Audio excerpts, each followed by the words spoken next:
뭐냐면 요한복음 20장에 예수께서 생각하는 아버지하고 20장요? 예. 그 다음에 유대교인들이 생각하는 그 아버지 개념이 8장. 내가 8장. 내 진짜 왜 그러십니까? 나 왜 그래요? 왜 그래? 내가 지금 정신이 없나 봐. 20장. 8장 20장. 8장. 8장에서 지금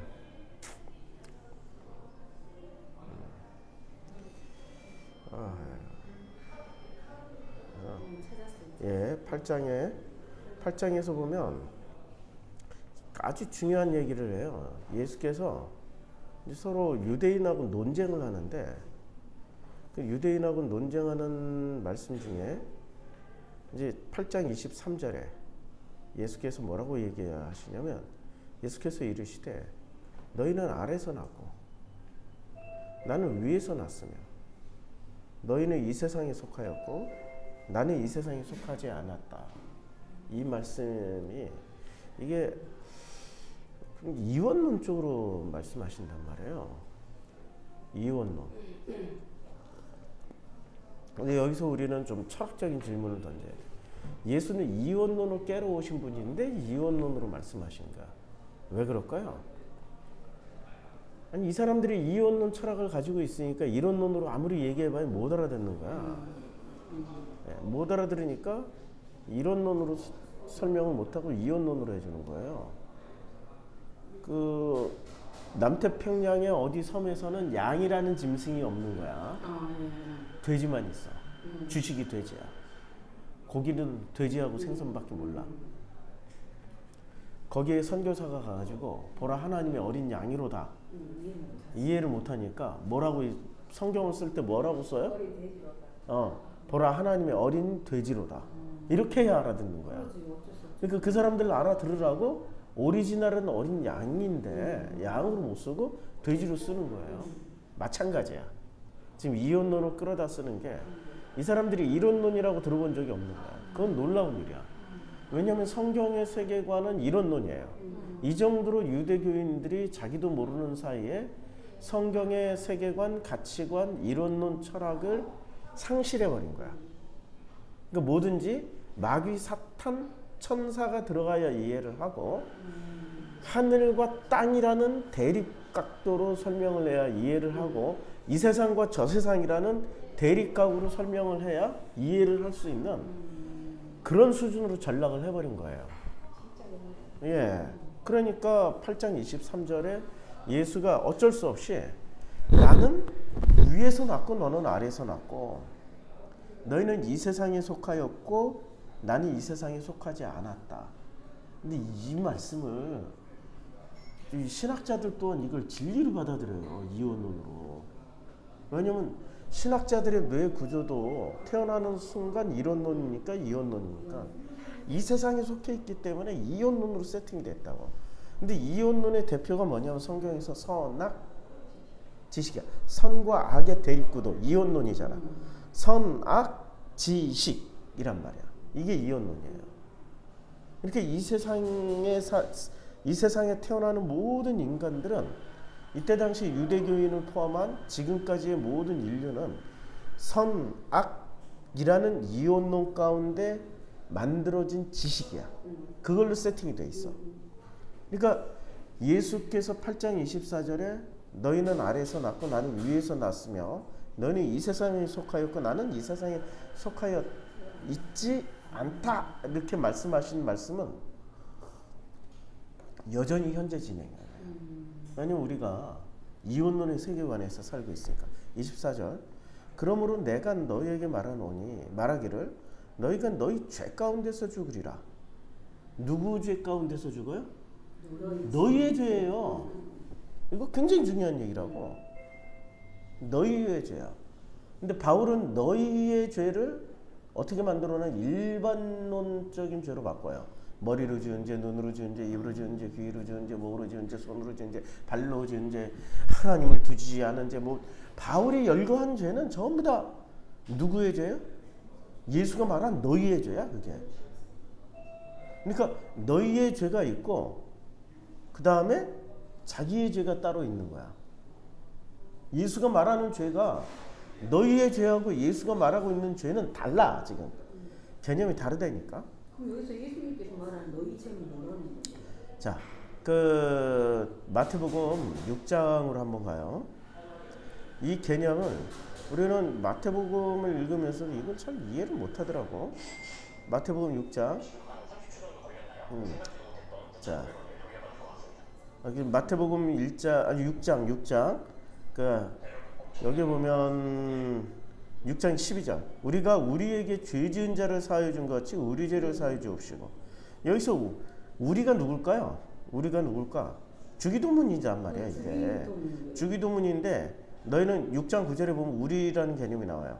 그러므로 너희는 이렇게 기도하라. 하늘에 계신 우리 아버지여. 우리 아버지예요. 그러니까 아버지를 믿고 있는 나는 우리가 되는 거야. 2명 이상은 복수잖아. 우리잖아. 아버지를 믿고 있는 나는 우리가 되고 그러니까 예수와 아버지는 우리야. 그리고 그 예수를 믿음으로 말미암아 예수와 아버지와 내가 세 개가 하나가 되면은 그게 또 우리가 되는 거야. 그러면 여기서 무슨 죄냐? 우리의 죄가 나와. 우리 죄를. 여기 우리 죄가 나오죠. 우리 죄를 사하여 주옵시고. 우리가 짓는 죄가 있는 거야. 우리 죄가. 그런데 그 우리 죄는 누가 사하여 줘요? 우리가 12절 보면 우리가 우리에게 죄 지은 자를 사하여 준 거지. 그러니까 죄는 누가 지어요? 우리가 우리에게 짓는 거야, 그냥. 하나님과 예수님과 내가 하나가 되면 우리가 우리에게 죄를 짓는 거야. 이 개념이 이상한 거잖아. 이 세상에 없는 개념이에요, 이거는. 지금 주기도문을 우리는 날마다 고백하면서 교회 갈 때마다 고백하면서 그리고 심심하면 먼 일이 있고 그러면 괴로우니까 우리 주기도문 암송하잖아. 그런데 아무 뜻도 모르고 암송하잖아. 그럼 여기서 가장 중요한 게 뭐냐면 우리 죄를 사여 주옵시고라고 하는 거야. 우리가 우리에게 죄 지은 자를 사여 준 것 같이 우리 죄를 사여 주옵시고. 자, 이걸 이해하려면 이렇게 이해하면 돼요. 솔로몬의 재판 때 진짜 엄마가 있고 가짜 엄마가 있어. 자, 진짜 엄마와 가짜 엄마가 재판을 받고 있는데 진짜 엄마가 죄를 짓고 있어요? 가짜 엄마가 죄를 짓고 있어요? 가짜 엄마가 죄를 짓고 있죠. 일단 자기 게 아닌데 자기 거라고 주장하고 있는 죄란 말이에요. 그런데 솔로몬 여기까지는 가짜 엄마가 죄를 지어요. 솔로몬이 야 그럼 반으로 잘라서 나눠 가져 할 때부터는 가짜가 죄를 지어요? 진짜가 죄를 지어요? 진짜가 죄를 짓죠. 진짜가 아들하고 엄마가 우리가 돼 있잖아. 근데 그 가짜 엄마하고 이 아들하고는 우리가 아니잖아.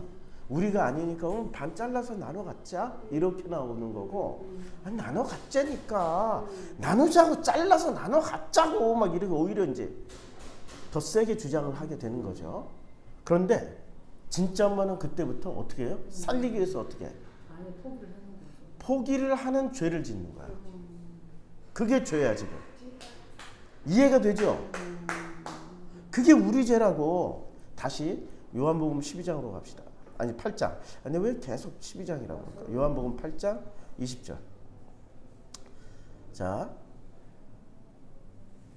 24절. 그러므로 내가 너에게 말하기를 너희가 너희 죄 가운데서 죽으리라. 너희 죄 가운데서 죽어. 그러니까 너희 죄는 어디까지 죄예요? 우리 죄는 아니야 이건. 너희 죄는 어디야? 속이고 있는 거야.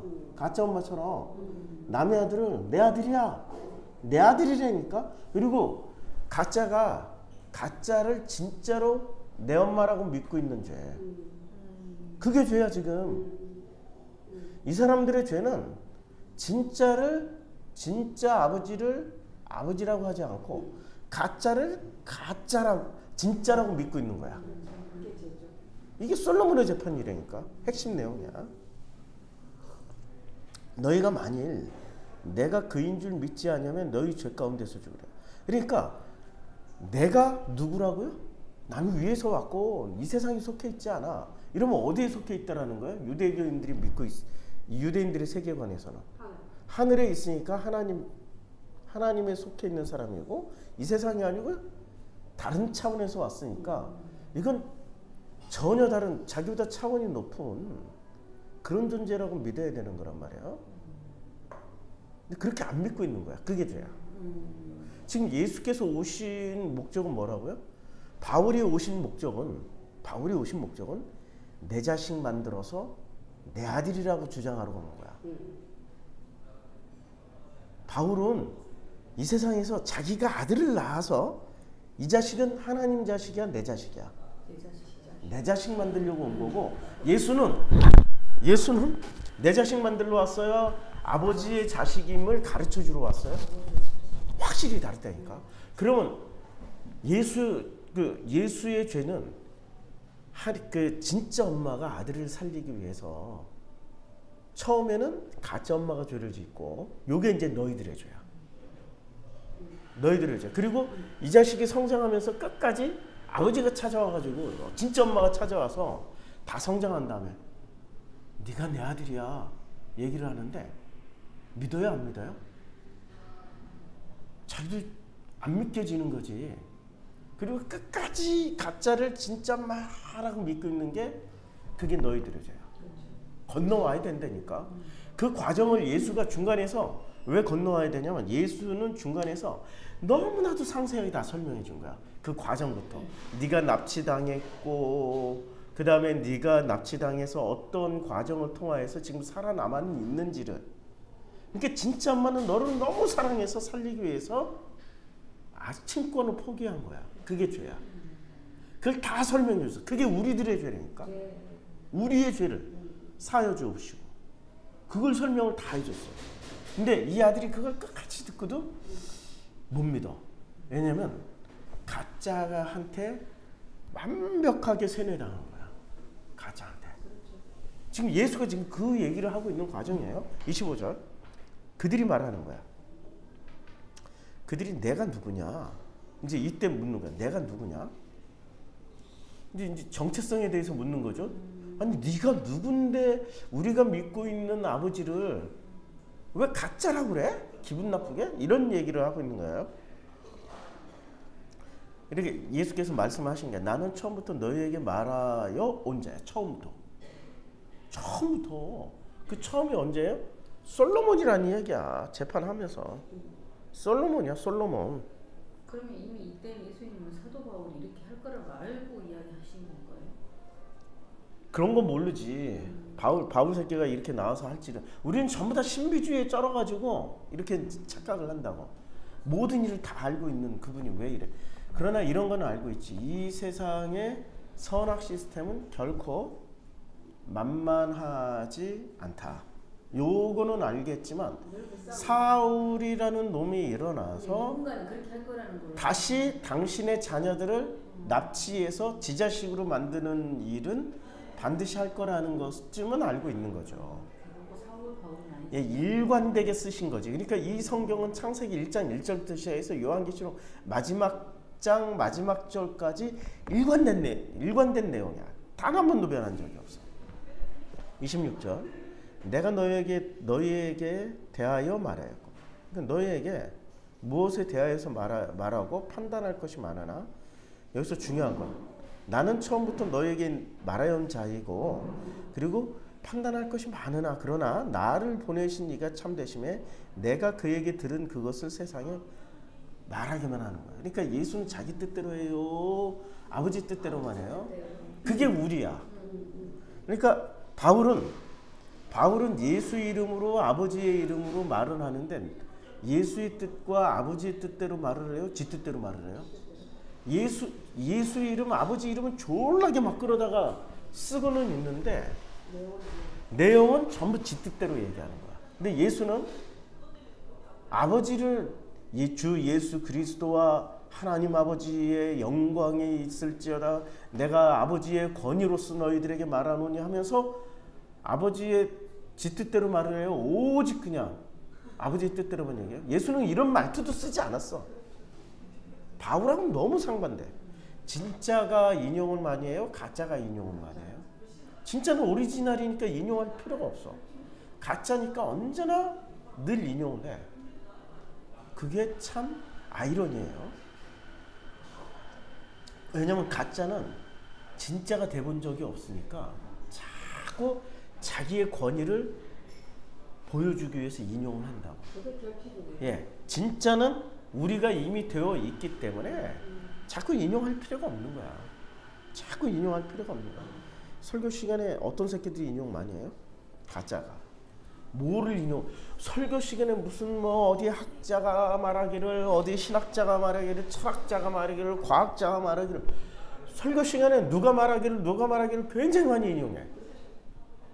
그 다음에 요한이 말하기를, 무슨 바울이 이야기하기를 진짜 많이.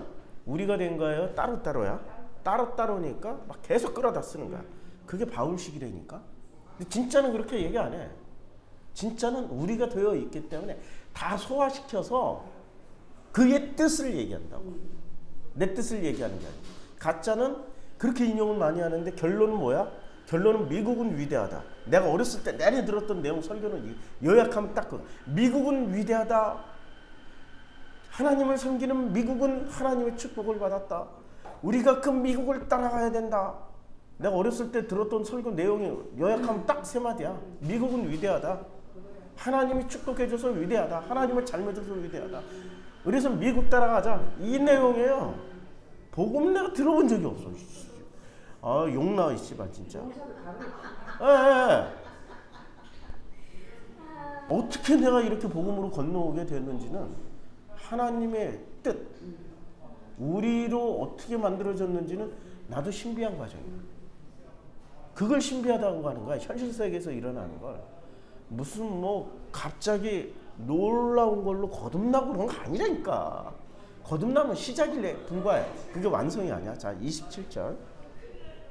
그들은 아버지를 가리켜 말씀하신 줄을 깨닫지 못하다. 정확하게 여기 나오잖아. 하나님 아버지를 가리켜 말씀하신 줄을 깨닫지 못하는 거예요. 지금 이제까지 논쟁은 무슨 논쟁이에요? 솔로몬 재판 때 진짜 엄마가 누구냐라는 거를 가리는 논쟁이었다고. 진짜 아버지가 누구냐. 그거 말하는 과정이었어요. 근데 사람들이 깨닫습니까? 절대 못 깨달아. 28절. 이에 예수께서 이르시되 너희가 인자를 든 후에 내가 그인 줄을 알고 또 내가 스스로 아무것도 하지 않고 오직 아버지께서 가르치신 대로 이런 것을 말하는 줄도 알리라. 그러니까 우리가 했던 내용을 다시 요약해 주는 거 하도 못 알아들으니까 야 내가 말하는 거는 임의대로 말하는 게 아니야. 아버지의 뜻에서 한치도 벗어남이 없이 그 뜻 안에서만 얘기하고 있는 거야. 그 얘기잖아. 언제? 내가 죽은 후에 가야 죽고 난 후에 니네들이 깨달을 거야. 우리 엄마가 늘 하던 얘기가 있었어요. 아, 내가 죽어야지 저놈 새끼가 저게 내 뜻을 알겠다고. 우리 아버지가 상처와 결핍이 많았어요. 집안이 너무 부자니까 이 재산을 다 털어먹으려고. 집안이 광주, 서구, 양산동 일대가 다 우리 아버지 땅이었어. 할아버지 땅이었고 아버지 땅이었고 내 땅이었어. 그 땅이 지금으로 치면은 뭐 몇 조가 한 5조가 될 땅이에요. 그때 당시에 5천억이었으니까 30년 전에 문중 땅 선산을 이전한다고 광주 서구청에서 뭐 날라와서 아버지가 나 데리고 가더라고. 그때 그 작은 아버지들 다 대동해가지고 가서 봤더니 택지 개발. 그게 지금 터미널 광주에 신도시가 됐다니까. 그게 전부 내 땅이라니까 원래. 아니, 나 지금 생각하면 지금도 뒤집어지는. 잠이 안 와요. 잠이 안 와. 그 땅만 제대로 차지하고 있었으면 와. 내가 무슨 사업을 하고 있을지 나도 몰라. 망했을지. 아마 10중 8구는 망했을 거야. 상처와 결핍이 많아가지고. 근데 그 정도로 억울하게 그 재산을 다 뺏긴 거예요. 누구한테? 할아버지가 돌아가시니까 작은 할아버지들이 우리 아버지 형제 사형제거든. 사형제를 다 고아원에 보내버렸어. 재산 뺏으려고. 아주 나쁜 사람들이야. 재산이 많으니까 재산 앞에 혈육이고 친척이고 다 필요 없다니까. 그래가지고 우리 아버지만 남겨놓고. 왜? 그때 우리 아버지가 14살인가 15살이었어요. 아버지는 감언 이설로 꼬셔가지고 도장 다 찍게 만들었어. 당신이 뭔지 모르고 도장을 찍었지만 나이 먹어서 깨달았을 때는 마음이 어떻겠어요? 죽고 싶겠지. 날마다 죽고 싶었던 분이라니까 우리 아버지는.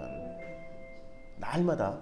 그러니까 눈에 이 속에 뭐가 성장하고 있었냐면 가시하고 함께 울분이 성장하고 있으니까 그 울분을 어디서 다 토해내야 돼. 원래 못난 놈이 꼭 집에 와서 화풀이 하잖아. 그러니까 그 화풀이의 대상이 우리 엄마는 무슨 생각을 했겠냐고. 아이고 저놈 새끼는 저거 내가 뒤져야 저거 내 뜻을 알겠다고. 진짜 어머니 딱 돌아가시니까 그 다음부터 아버지가 180도로 바뀌었어. 신기해. 그러니까 늘 옆에서 화풀이 대상이었고 그렇지만 한 번도 떠나거나 뭐 그러지는 않았다고. 근데 우리 엄마가 딱 떠나는 그 순간 그 빈자리를 본인이 깨닫는 거야. 떠난 다음에 안 되니까. 지금 그 장면이야. 인자를 든 후에가 그 내용이라고. 내가 그인 줄을 알고 또 내가 스스로 아무것도 하지 않고 오직 아버지께서 가르치신 대로만 이런 것을 말한 줄도 알리라. 그 내용이에요. 죽고 나야 깨닫는다는 거야. 너희들은. 우리 엄마가 진짜 사랑이 많았던 분이지. 그런 아버지를 끝까지 옆에다. 아 이런 사랑을 지금 대한민국 젊은 여자애들이 어떻게 깨닫냐고. 절대 못 깨달아. 이런 사랑은 바로 이혼해버려. 바로 이혼해. 뭐하러 살아 뭐 이러고. 한 사람의 그 깊은 상처와 아픔을 끌어안고 살았던 그런 엄마의 사랑을 모른다고. 자 29절 나를 보내신 이가 나와 함께 하시도다. 나를 보내신 이가. 그러니까 아버지가 꼭 예수는 자기 혼자 단독으로 하는 게 아니라 언제나 우리가 되어서 우리를 얘기했던 거야. 아버지의 뜻을. 나는 항상 그가 기뻐하시는 일을 행함으로 나를 혼자 두지 아니하셨나니. 그러니까 혼자 두지 않고 어떻게 했어요? 아버지가 늘 함께 하셨다고. 하나 되어 동행하셨다고 그 얘기하는 거야. 이 말씀을 하시면 많은 사람들이 믿더라. 많은 사람들이 믿었어. 이 기적이지. 이런 게 기적이야. 이런 게 기적이야. 무리를 걸어 다니시고 죽은 자를 살리고 이게 기적이 아니야. 도저히 믿을 수 없는 인간들이 믿기 시작하는 거예요. 자 이제 31절 그러므로 예수께서 자기를 믿은 유대인들에게 이르시되 너희가 내 말에 거하면 참으로 내 제자가 되고. 그러니까 이걸 믿게 되면 참으로 내 제자가 돼. 참으로 누구? 예수의 제자가 되고 그리고 진리를 알게 된다고. 그리고 그 진리 안에서 너희가 자유케 되는 거예요. 그 자유는 오직 누구만 누려요? 예수 안에서 예수와 아버지가 전하고 있는 예수를 통해서 전하고 있는 그 아버지의 뜻을 알게 된 자들은 진리를 알게 되는 거예요. 그 안에서만 자유를 누리는 거예요. 그러면 우리나라의 재벌 2세들 또 지금은 이제 수면 아래로 쑥 들어갔어요. 90년대, 2000년대까지만 해도 오렌지족, 낑깡족 뭐 별의별 말들 다 있었잖아요. 오렌지족이라는 게 뭔 얘기하는 줄 아세요? 오렌지족? 재벌 2세들 얘기하는 거예요. 그때까지만 해도 재벌 1세들은 70년대, 80년대를 통해서 사업을 일구는 사람들이 재벌 1세들이야. 60년대, 70년대, 80년대. 대표적으로 정주영, 이병철 이런 사람들이야. 그 다음에 재벌 2세들은 이제 이건희, 무슨 지금 정몽구 뭐 이런 정몽헌 이런 사람들이 재벌 2세들이고 재벌 3세들. 지금 사업을 이끌어가고 있는 누구예요 지금? 이재용 그 다음에 현대차에 누가 있어요. 이름도 생각이 안 나. 근데 그때 재벌 3세들에 해당되는 나이들이 딱 90년대 초반에 20대였어. 그것들이 어떻게 살았다고요? 오렌지족으로 살았다고. 할아버지와 아버지가 어떻게 해서 일구어냈던 사업인지는 모른 채 자기는 태어나자마자 부자가 돼 있는 거야. 태어나자마자 만나는 애들이 다 재벌 3세 정재계 인사들의 2세 3세들을 만나는 거야. 친일 4세 5세들을 만나는 거야.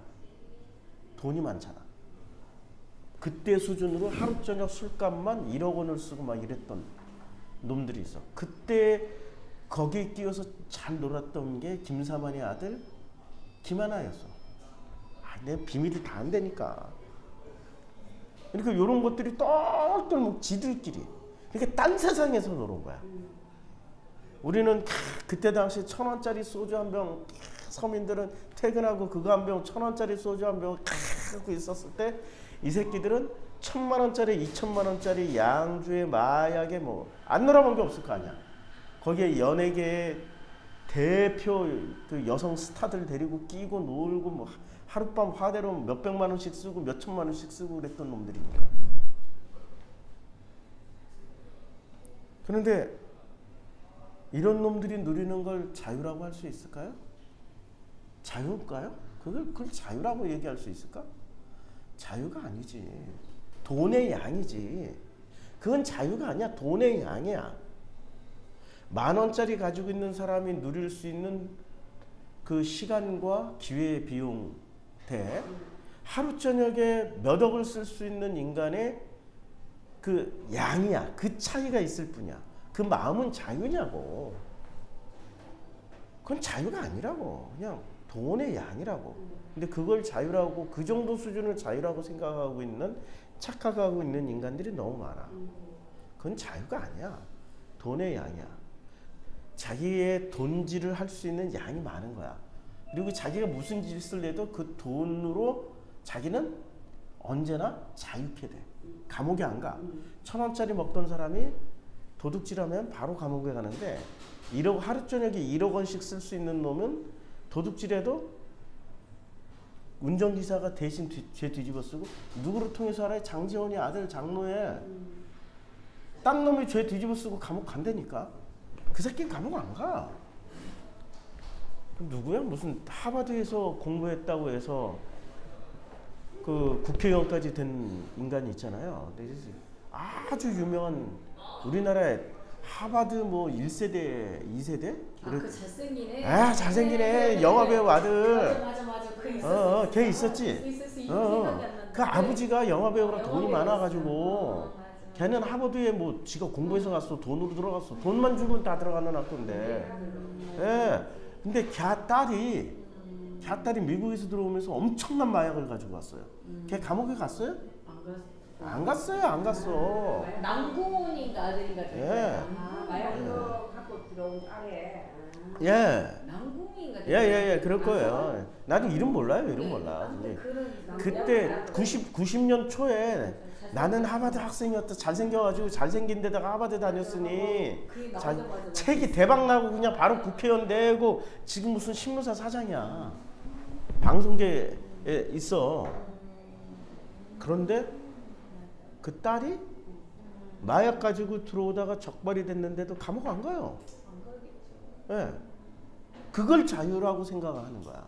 그래서 이 세상은 땅에 속해 있는, 예수가 말한 땅에 속해 있고 이 세상에 속해 있는 사람들의 자유와 지금 진리를 알지니 진리가 너희를 자유케 하리라, 이 자유의 개념은 완전히 달라. 우리가 꿈꾸고 있는 자유는 무슨 자유예요? 양의, 돈의 자유, 캐파의 자유. 많이 가지고 있으면 많이 누릴 수 있다라는 식의 자유. 착각하지 말라고. 이 착각은 누가 하고 있었어요? 유대교인들이 하고 있다. 내 자식을 키울 때 내 자식에게 무한 자유를 준다고 자꾸 캐파로 자유를 만들어줘. 그럼 이 새끼는 나이 처먹어가지고도 지 엄마 쥐어짜, 지 부모 쥐어짠다니까. 달라고, 내놓으라고. 씨발, 내놔야 내 부모가, 안 내놓으면 내 부모 아니라고. 쥐어짜. 그리고 뭐 쥐어짜도 안 되면 이제 처음에는 쥐어짜. 그런데 엄마도 아빠도 야가지니까 이제 야 내가 무슨 돈이 있냐. 그러면 이때부터는 별 쇼를 다 하는 거야. 쥐어짜지 않고 읍수 눈물 흘리면 이거 안 주면 나 감옥 가요 막 이러고 지랄을 해. 이거 안 하면 나 죽어버릴 거야 막 이러고 별 쇼를 다 한다고. 자유라는 게 아니면 잘못 가르쳐줘서. 자유라는 게 아니면, 자유는 그런 게 아니야. 마음 안에서 자유케 되면 그 다음부터는 무엇이든지, 그걸 요만큼 보여준, 털끝만큼 보여준 사람이 한 사람 있어요. 노자, 장자. 그냥 자기는 무의, 아무것도 하지 않음의 자유. 근데 아무것도 하지 않음의 자유도 아무것도 하지 않는 게 아니라 아무것도 하지 않기 때문에 자기는 어떤 책임도 질 필요가 없는 거고, 그리고 또 아무것도 하지 않음으로 인해서 누군가를 견제할 수 있는 자유가 있는 거야. 여기 박혁순 이사라고 있어요. 배터리 아저씨. 열심히 자기의 자유를 가지고 외쳤어. 이 땅의 가난한 사람들, 서민들을 위해서. 지금 배터리를 사놔라. 3년 후에 큰 부자가 된다. 근데 많은 사람들이 그 사람의 말을 듣고 투자를 했어. 그랬더니 어떻게 됐어요? 야, 대한민국의 이 실세들, 친일 실세들이 모여가지고 그게 여의도 그 금융권들, 그 다음에 금감원, 그 공무원들, 그 다음에 이 보이지 않는 돈을 가지고 있는 주식시장을 움직이는 것들이 딱 결탁해가지고 그 사람 죽이기에 나섰어요. 한참 올라가던 주식을 완전히 주저앉혀버린 거야. 거의 반토막 내놨어. 반토막. 돈 있는 놈들이니까 조작했을 거 아니에요? 게다가 그분이 속해 있는 그 회사에 압력을 넣어가지고 각종 압력을 넣어서 회사를 퇴사시키고 그 회사에서 받기로 한, 원래 그 회사 이사였기 때문에 그 옵션이라고 있어요. 그 회사의 주식을 2만 주를 받기로 했어. 만 주인가 2만 주. 그게 한 100억대야. 그걸 다 캔슬 시켜버렸어. 어제가 그제 그 유튜브에 그냥 딱 선언문 하나 내놓고 나는 영원히 사라지겠다. 영원히 사라지겠다. 그분은 자유롭다라고 생각했는데 그 자유를 가지고 누군가를 위해서 쓰고 있었단 말이에요. 그 자유를 누군가를 통제하고 있는 집단이 그 자유를 짓밟아 버린 거야. 우린 그런 자유가 아니라니까. 어떤 자유예요? 마음에서 자유로우면 끝까지 자유로워. 우리는 이 자유는 누구 무엇과도 바꿀 수 없는 자유. 그거 체험해봐야 알아. 체험해보지 않은 사람은 무슨 얘기를 하는 거야? 도대체 무슨 얘기를 하는 거야? 무슨 얘기를 하는 거냐고. 모른다니까. 몰라. 내가 그러니까 꼭 자유라고 하면 가져야 되고, 그리고 어떤 목적을 가지고 정의를 가지고 부르짖고 자기는 감옥 가겠다, 어떤 고난이 있더라도 나는 누리겠다, 그거 자유다, 이렇게 했던 사람이 누구였어요? 바울이잖아. 그건 자유가 아니라니까. 사람들이 착각하고 있어. 그 정도가 자유라고 생각하면은 그거는, 바울은 왜요? 어떤 목적이 있어요? 목적을 이루는 자유야. 목적을 이루기 위해서 자기를 희생시키는 걸 자유라고 하는 거야. 진짜 아버지는 야, 너 목적을 이루기 위해서 난 네가 희생되기를 원해 라고 얘기해요? 그러지 마 라고 말려요? 그러지 마. 진짜 아버지는 그러지 마. 너가 마음껏 누리고 살아. 네가 그렇게 자유를 누릴 필요가 없어. 그건 자유가 아니야. 우리가 원하는 게 아니야. 그러니까 지금 예수는 굉장한 철학, 이 세상에 없는 철학을 얘기하고 있는 거야. 그러니까 철학자들이 자유라고 얘기하는 그 자유는 수준이 낮아. 전부 어디 수준까지? 바울 수준까지. 왜냐면 철학하는 사람들조차도 뭘 가지고 철학을 해? 선악에서 이원론에서 만들어진 지식을 철학이라고 말을 하니까 아무리 잘해봐야 바울 수준밖에 안 가. 예수의 수준으로 거듭날 수가 없다고. 33절. 그러니까 진리를 알지니 진리가 너희를 자유롭게 하리라. 이 말씀은 엄청난 철학이 담겨 있는 거예요. 이 말씀은 33절. 그들이 대답하되 우리가 아브라함의 자손이라 남의 종이 된 적이 없거늘 어찌하여 우리가 자유롭게 되리라. 우린 이미 자유를 누리고 있다는 거야. 근데 이 사람들이 자유를 누리고 있으면 예수가 진리를 좀 알아. 진리를 알아야 자유를 누린다라고 얘기를 할 필요가 없지. 근데 못 누리고 있으니까 이런 얘기를 하니까 이 사람들이 발끈하는 거예요. 그러니까 이 발끈하는 사람들이 유대교인 평신도가 얘기하겠어요? 사두개 바리새 제사장들이 얘기하겠어? 제사장이 이런 것들이 얘기하는 거라고. 야, 우리가 아브라함의 자손인데 남의 종이 된 적이 없는데 어찌하여 우리더러 자유롭게 돼? 그러니까 이 사람들이 생각하는 남의 종이 됐다? 그러니까 우리는 주인이다.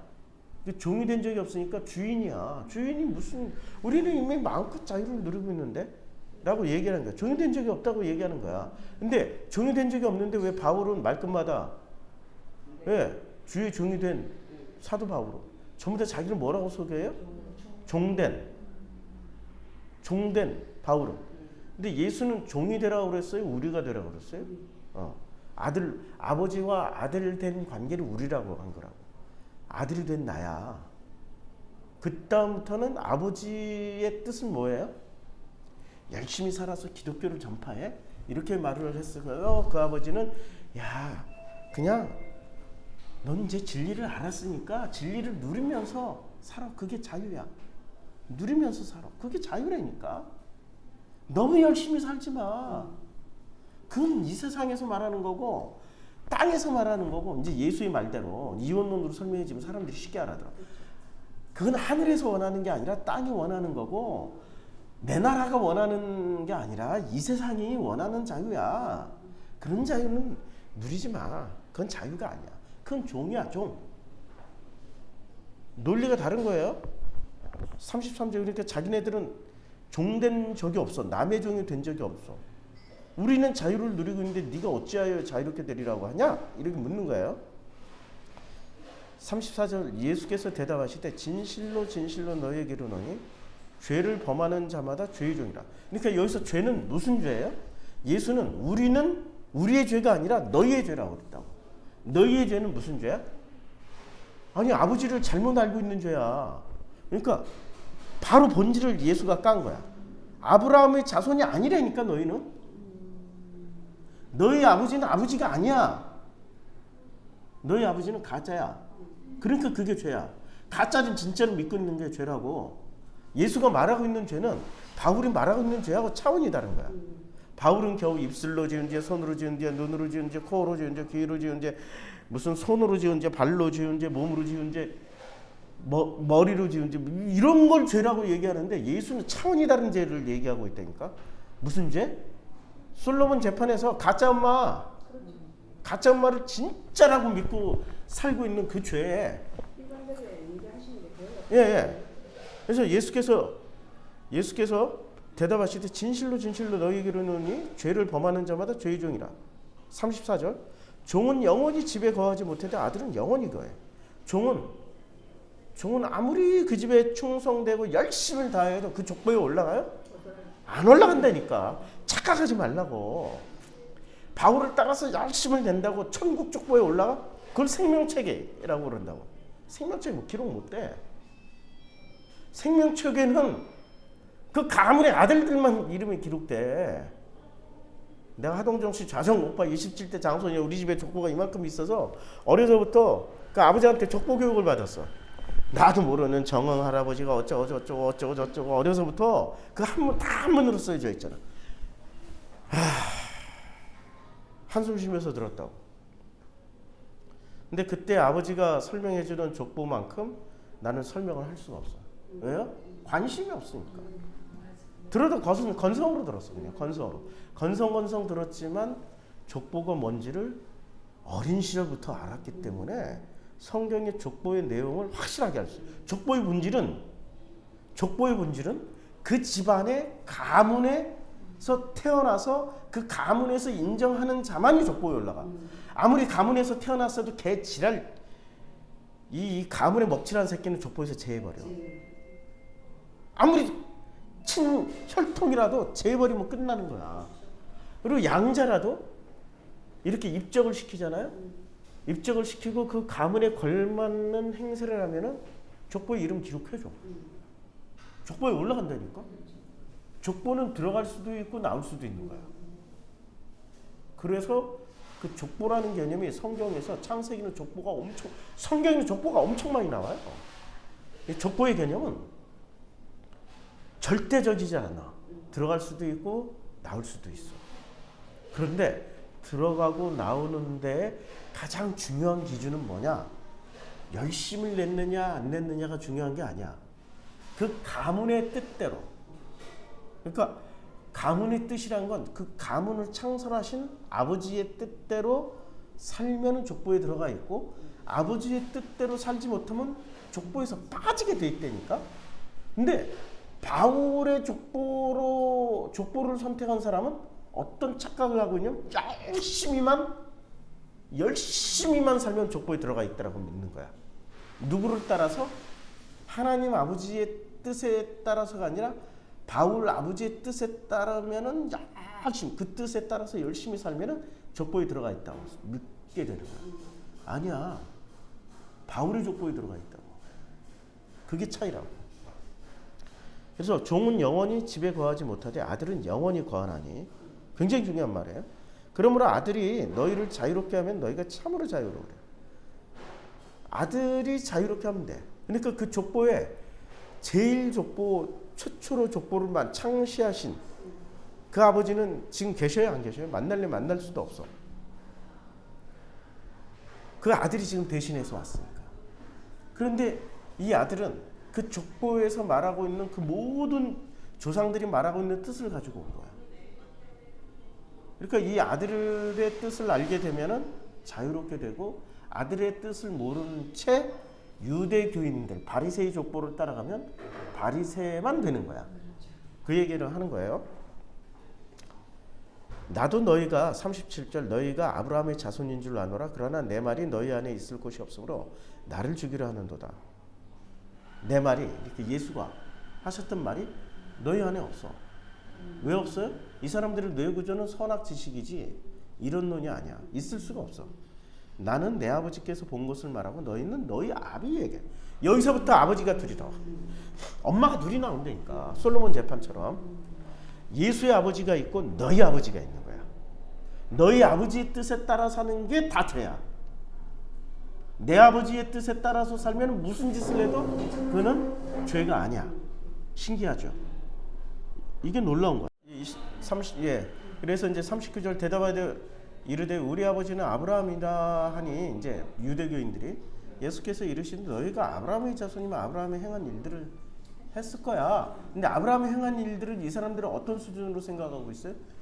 믿음의 조상 아브라함. 믿음만 그거 아니라니까. 아브라함 본토 친척 아비집을 떠났어. 그리고 그 아들을 낳을 때까지 30년을 살았어. 그리고 그 아들이 지 아들이 아니라 하나님 주신 것을 알아. 그래서 너 목숨값으로, 그 목숨값이 뭐예요? 선악지식의 대가야. 야, 너 아들을 바쳐 했더니, 그러니까 이 아들이 진짜 아버지가 자기였어요, 하나님이었어요? 그때는 하나님이 이 아들이 아버지라는 걸 안 거야. 그걸 고백한 게 아브라함이 행한 일이야. 본토 친척 아비집을 떠난 후에 비로소 깨달은 거야. 내 아버지는 하나님 아버지였구나. 그리고 내가 낳은 자식이라 할지라도 내 아들이 아니라 하나님 아버지의 아들이었구나. 그래서 아버지가 원하시니까 그 아들을 바친 거야. 근데 그 아들은 왜 바치라고 그랬을까? 야, 너 선악지식이 네가 죽었나 안 죽었나 테스트하는 거야. 근데 진짜로 바치잖아. 그러니까 이 자식은 누구 자식이에요? 그럼 자기가 진짜 아버지야, 그냥 얘를 위탁해서 키우는 위탁맘이야? 위탁맘이야. 그걸 깨달은 거야. 그러면 솔로몬의 재판에서 가짜 엄마가 승리를 했다 이거예요. 원래는 진짜 엄마가 승리를 하지. 자기가 포기했으니까. 솔로몬이 지혜로우니까. 근데 멍청한 세상 재판관이 서 있을 때는 가짜 엄마가 승리한다고. 진짜 엄마가. 그러면 그 가짜 엄마는 그때부터 뭐가 돼요? 위탁맘이 되는 거지. 위탁맘이잖아. 근데 그 위탁맘이 아브라함처럼 본토 친척 아비집을 떠나 선악지식을 떠나서 몇십 년 동안 고통 가운데 살다 보니까 깨닫게 된 거야. 난 위탁맘이네. 진짜 얘 엄마는 따로 자기가 알잖아. 그러니까 진짜 엄마한테 갖다 줘야 되네. 요 과정이라고. 요 과정. 그러니까 아브라함이 행한 일은 그거야. 근데 우리는 아브라함이 뭐 믿음의 조상이고 하나님께 순종하고 지랄이야, 지랄. 다 그러니까 거꾸로 알고 있는 거야. 그러니까 사람들은 한 차원 더 깊이 들어가는 것을 싫어해. 자, 40절. 지금 하나님께 들은 진리를 너에게 말한 사람인 나를 죽이려 하는도다. 하나님께 들은 진리를 너에게 말하고 있는 예수를 죽이려고 하는 거야. 아브라함은 이렇게 하지 않았어. 아브라함이 이렇게 하지 않았다니까. 네 아들이 아니라 네 아들은 하나님 아버지의 아들이야. 너는 위탁맘이야. 이렇게 얘기를 했을 때 아브라함은 순종했다는 거야. 이제 너무 쉽게 이해가 되죠, 이 구절들이. 41절. 너희는 너희 아비가 행한 일들을 너희 아비, 그러니까 가짜 엄마가 행하는 일을 하는 거야. 대답하되 우리가 음란한 데서 나지 아니었고 아버지는 한 분뿐이시고 곧 하나님이시로다 했는데 에스겔서 전체는 음란한, 니네들 음란한. 그러니까 에스겔 읽어봐요. 읽을 수가 없어. 너희 이집트 남자를 따라갔느냐? 그 성기가 표현하기 그대로 표현돼 있어 그냥. 적나라하게 말의 거시기처럼 크지 않냐? 그것에 너희는 너무 좋아가지고, 응? 야, 차마 표현할 수 없는 음란한 표현. 니네들이 음란한 것들이야라고 얘기를 한 거예요. 에스겔서 내용 전체가 표현하기가 정말. 그러니까 선악지식이라는 그 의미가 네. 오늘 얘기 들으면서 그 마음이 전부 내 거 만드는 거야. 그렇죠. 예, 스스로 신이야. 지금 왜냐면 예. 유대교에서 전하는 게 한국 교회에서 본받아가지고 예. 그 뭐예요? 순종하고 예. 축복받자 그러잖아. 순종, 충성, 축복. 축복받자 예. 이거거든. 예. 그래, 그게 다 내 거 예. 만드니까. 그렇죠. 42절. 예수께서 이르시되 하나님이 너희 아버지였으면, 이제 진짜로 하나님이 너희 아버지였으면 너희가 나를 사랑하였으리니. 그러니까 예수를 사랑할 수밖에 없어. 근데 하나님 너희 아버지가 아니야. 이는 내가 하나님께로부터 나와서 왔습니다. 나는 스스로 온 것이 아니요 누가 보냈어요? 이게 정말 중요해. 스스로 한 게 없어. 43절. 어찌하여 내 말을 깨닫지 못하느냐? 이는 내 말을 들을 줄 알지 못하느냐. 못 듣는 거야. 왜 못 들어요? 차원이 달라. 너희는 땅에서 났기 때문에 못 듣고 너희는 이 세상에 속하여 있기 때문에 못 듣는 거야. 예수의 표현이 이원론으로 그냥 표현해 준 말이 그냥 뼈에 꽂혀야 되는 거지. 그러니 내가 지금 이런 얘기하면 못 알아듣는다니까요? 기존 교인들은 못 알아들어요. 자, 44절. 중요한 말씀. 너희는 너희 아비 마귀에게서 났어. 마귀의 정체는 뭐라고요? 선악지식이야. 인격체가 아니라니까. 선악지식이야. 선악지식에서 난 거야. 그리고 너희는 선악지식이 시키는 대로만 사는 거야. 너희 아비의 욕심대로. 그러니까 우리는 세상을 살면서 욕망을 가지잖아요. 락강이 뭐라고 그랬어요? 타인의 욕망을 욕망한다. 그러니까 우리는 자기 욕망도 아니야. 그게 누군가가 심어준 누군가의 욕망을 욕망하면서 살 뿐이야. 자기의 욕망으로 살아보질 못해. 그런데 인류는 락강이 말한 대로 선악지식의 욕망을 욕망하면서 사는 거야. 그 대표적인 인간이 사도 바울이야. 대표적인 인간 사도 바울의 욕망은 지 욕망이 아니야. 누구의 욕망? 선악지식의 욕망이야. 이 새끼의 욕망은 선악지식의 욕망이야. 너희도 행하고자 그 욕망을 행하고자 하는다. 그는 처음부터 살인한 그게 살인이야. 누구를 살인했어요? 처음에 인류 최초의 살인 가인이 아벨 살인한 거야. 왜 살해했어? 자기가 하나님의 마음에 더 들려고 누군가를 죽여서라도 하나님의 사랑을 독차지하려고 그 짓을 한 거 아니에요. 아벨의 제사는 받아주고 지 제사는 안 받아주니까. 그게 욕망이라니까. 그 욕망을 끊임없이 누군가를 죽여서라도 반드시 그 사랑을 차지해야 돼. 그리고 이게 사랑이야? 쟁취야? 쟁취지. 예. 살인한 자의 진리가 그 속에 없으므로 진리에 서지 못하고 거짓을 말할 때마다 제 것을 언제 제 것으로 말을 해요? 자기 것으로 거짓을 말할 때. 진리를 말할 때는 남의 것으로 말하고 거짓을 말할 때는 지 것으로 얘기해. 그러니까 이 사람들 속에 있는 진심은 뭐예요? 거짓이야. 선악지식에 속해서 선악지식의 욕망을 욕망하면서 사는 사람들 속에서 나오는 진심은 거짓이야. 진심이 없다니까. 그러니까 자유케 되지 못해. 뭐든지 거짓을 유지하기 위해서 또 다른 거짓을 만들어내야 돼. 그게 거짓의 속성이야. 그러니까 계속 거짓과 그걸 바벨탑이라고 해. 그렇게 해서 쌓은 성은 바벨탑이라고. 그렇게 해서 만들어진 문화가 인류 문화야. 지금 인류의 이 문화야. 이건 반드시 허물어지게 돼 있어. 이는 이는 그가 거짓말쟁이요 거짓의 아비가 되었습니다. 자, 여기까지 하고 이제 아시겠죠? 오늘은 여기까지 하고, 그러니까 이 논쟁은 굉장한 논쟁이에요. 지금 진짜 아버지냐 가짜 아버지냐 논쟁이에요. 진짜 엄마냐 가짜 엄마냐 논쟁이야. 우리는 전부 다 진짜 아버지를 믿고 있다고 생각하지만 예수는 정확하게 뭐라고 그래요? 야, 너희가 믿고 있는 건 마귀야. 선악지식의 자식이야. 너희들은 선악지식이 욕망하는 것을 욕망하면서 살고 있잖아. 그건 네 것도 아니야.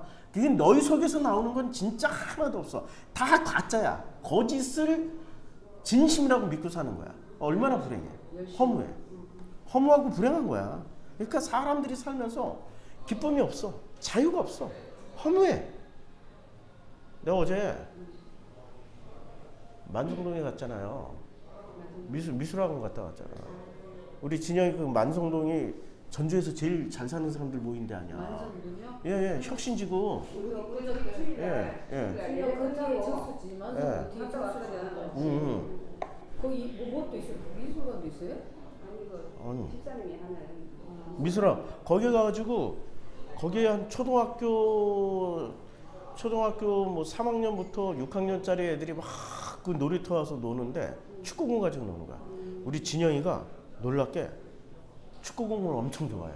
아, 좋아해요? 이제 겨우 걷는 놈이 막 뛰면서 축구공을 따라다니는 거야.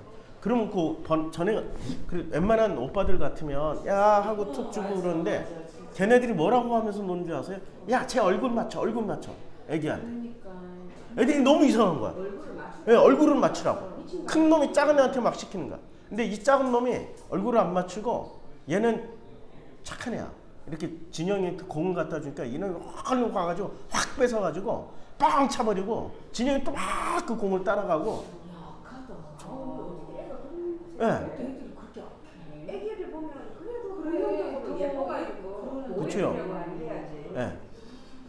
악한 애들이라 거기는 악한 애들이다.